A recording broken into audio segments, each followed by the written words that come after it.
Hey, what's up guys? This is going to be a tutorial on how to install the rapid fire in your controller this time and rather than the LEDs. So these are supplies that you'll need.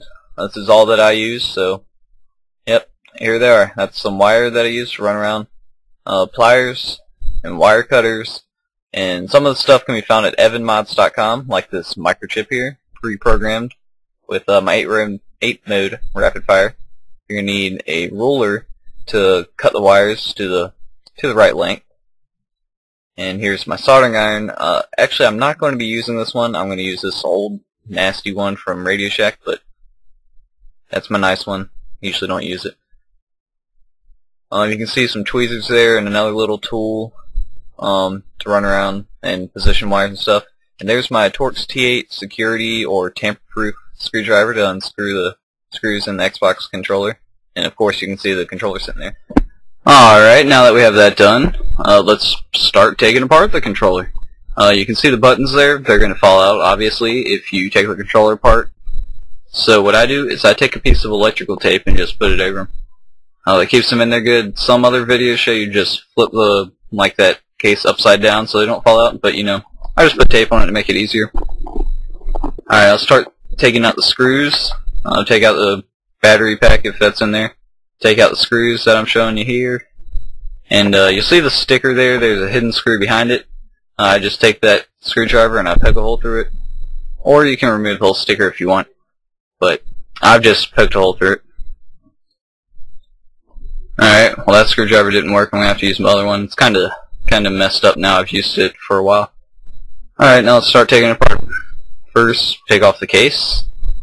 And you see the little rubber pad there, you just remove that, set aside the thumbsticks, take off a little piece of plastic that runs along the bottom, and then take out the circuit board. And there you go. There's the circuit board that you start running the wires along. See that I already have the chip there, already hot glued in. Did this beforehand, but you'll see it's right below those 3 pins. And I just hot glued it right on there. That's what I use to keep it in place. You can use super glue too, but hot glue is my choice in case you messed up. Right below those 3 pins and to the right of that little piece of white plastic coming through the circuit board. And just kind of wedge it up in there. And yep, that's where I put it. Make sure you face the little notch that's on the microchip facing down towards your controller when it's upside down. Alright, well, that's it. So now on to the next step. Alright, now that we got all the controller taken apart, it's time to cut the wires.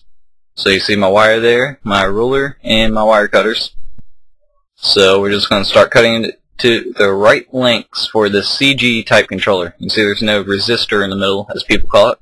It's actually a crystal type of electronic component. But yeah, it's not there, so this is a CG type. So we're going to need a 1.5 piece of wire. And it's actually a newer style CG controller. There's 2 different kinds now. Yeah, this is just a newer type, so if you have it, follow this one.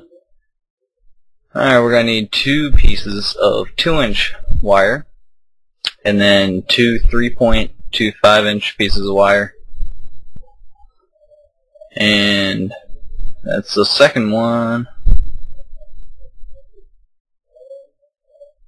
And when you get the wire, it's just going to be kind of, you know, looped together into like a little bow type fashion, but I've got it on a little spool type thing right there. Alright, we're going to need that 6-inch piece of wire and finally an 1/8-inch piece of wire. And that's it for the cutting, so now let's get on to the stripping. Alright, now that we have our wires cut, it's time to strip. So, I use my pliers and my wire cutters and just put a little piece of wire in there, get a couple millimeters long, you know, just enough to solder to, and just clamp it a little bit and just pull apart. There you go, there's a little length of wire. I'm not going to show it for the rest of them because that's exactly how I do it. Alright, let's go on to the next step.